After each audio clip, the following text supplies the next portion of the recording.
Hi అండి, welcome to సాయిస్ kitchen. బాగున్నారండి మీరు? మేమైతే బాగున్నామండి. ఇప్పుడు మీకోసం అయితే నేను టొమాటో వెల్లుల్లి కారాన్ని అయితే చేసి చూపిస్తానండి. టిఫిన్స్కైనా, అన్నంకైనా, చపాతీకైనా, దేనికైనా సరే బాగుంటుందండి. మామూలుగా ఉట్టిన తిన్నా సరే బాగానే ఉంటుంది. సూపర్గా ఉంటుందండి. టేస్ట్ అయితే కారం కారంగా, పుల్ల పుల్లగా భలే ఉంటుంది టేస్ట్.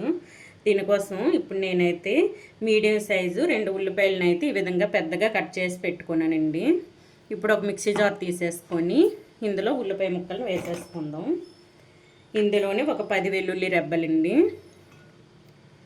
ఇందులో కొద్దిగా ఒక టేబుల్ స్పూన్ వరకు కారాన్ని వేసుకుంటానండి. మీరు కారం తినే బట్టి చూసుకొని వేసుకోవాలండి. ఇందులోని టేస్ట్కి సరిపడా సాల్ట్ వేసేసుకుందాం. ఇప్పుడు ఇదైతే మిక్సీ పట్టుకోవాలండి. చూడండి, ఆనియన్స్, వెల్లుల్లి ఇవన్నీ కూడా ఈ విధంగా మెత్తగా గ్రైండ్ చేసేసుకోవాలండి. ఇప్పుడు ఇది పక్కన పెట్టేసుకొని స్టవ్ ఆన్ చేసేసుకున్నాను. ఒక ప్యాన్ పెట్టేసుకున్నానండి.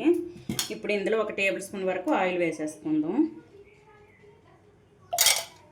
చూడండి, ఆయిల్ అయితే మనకు వేడైందండి. ఇందులో పోపు దినుసులు వేసేసుకుందాం.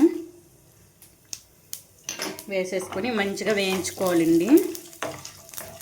ఇందులోని 1-2 ఎండుమిర్చిని వేసేసుకుందాం.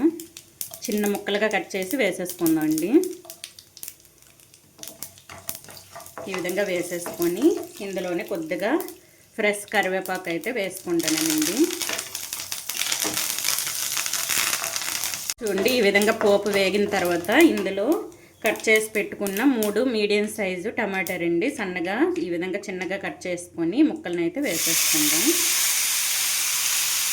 ఇది మంచిగా మగ్గించుకోవాలండి. మూత పెట్టి మగ్గించుకుందాం.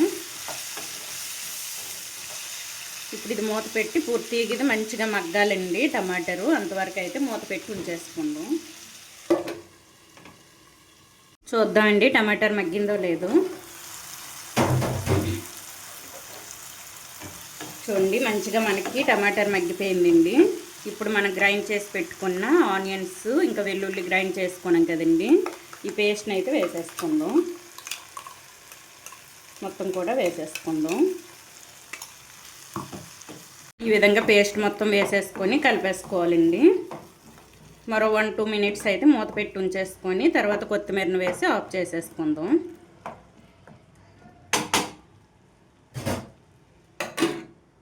చూడండి, 2 మినిట్స్ అయితే నేను మూత పెట్టి ఉంచేసుకున్నానండి. ఇప్పుడు తెరిచి చూద్దాం.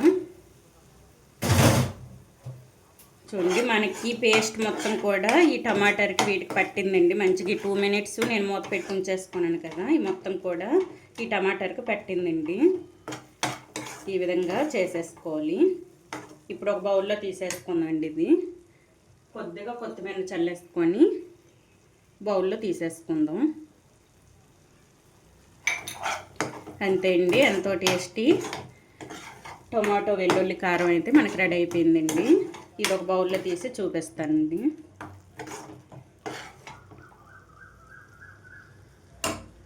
చూడండి, చాలా టేస్టీగా ఉండే టమాటో వెల్లుల్లి కారం అయితే మనకి రెడీ అయిపోయిందండి. ఈ విధంగా అయితే చేసేసుకోండి. అన్నం, చపాతీ, రోటీ దేనికైనా సరే, టిఫిన్స్కైనా సరే బాగుంటుందండి.